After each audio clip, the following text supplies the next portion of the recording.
Nowhere is our commitment to international order more tested than in Syria. When a dictator slaughters tens of thousands of his own people, that is not just a matter of one nation's internal affairs. It breeds human suffering on an order of magnitude that affects us all. Likewise, when a terrorist group beheads captives, slaughters the innocent, and enslaves women, it's not a single nation's national security problem. That is an assault on all our humanity.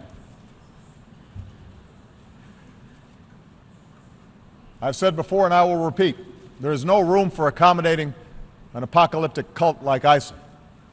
And the United States makes no apology for using our military as part of a broad coalition to go after them. We do so with a determination to ensure that there will never be a safe haven for terrorists who carry out these crimes. And we have demonstrated over more than a decade of relentless pursuit of al-Qaeda. We will not be outlasted by extremists. But while military power is necessary, it is not sufficient to resolve the situation in Syria. Lasting stability can only take hold when the people of Syria forge an agreement to live together peacefully. The United States is prepared to work with any nation, including Russia and Iran, to resolve the conflict.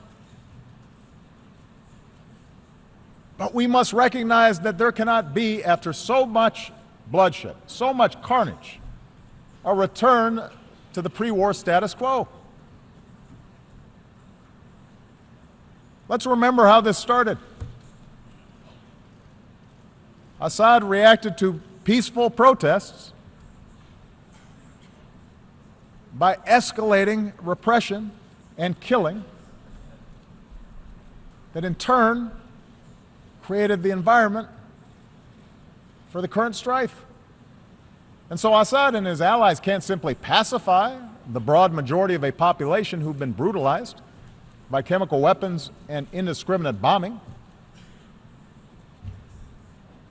Yes, realism dictates that compromise will be required to end the fighting and ultimately stamp out ISIL.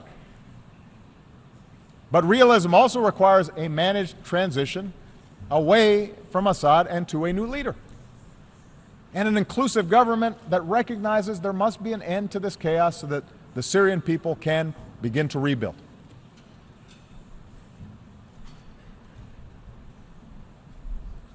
We know that ISIL, which emerged out of the chaos of Iraq and Syria, depends on perpetual war to survive. But we also know that they gain adherents because of a poisonous ideology. So part of our job together is to work to reject such extremism that infects too many of our young people. Part of that effort must be a continued rejection by Muslims of those who distort Islam to preach intolerance and promote violence. And it must also involve a rejection by non-Muslims of the ignorance that equates Islam with terror.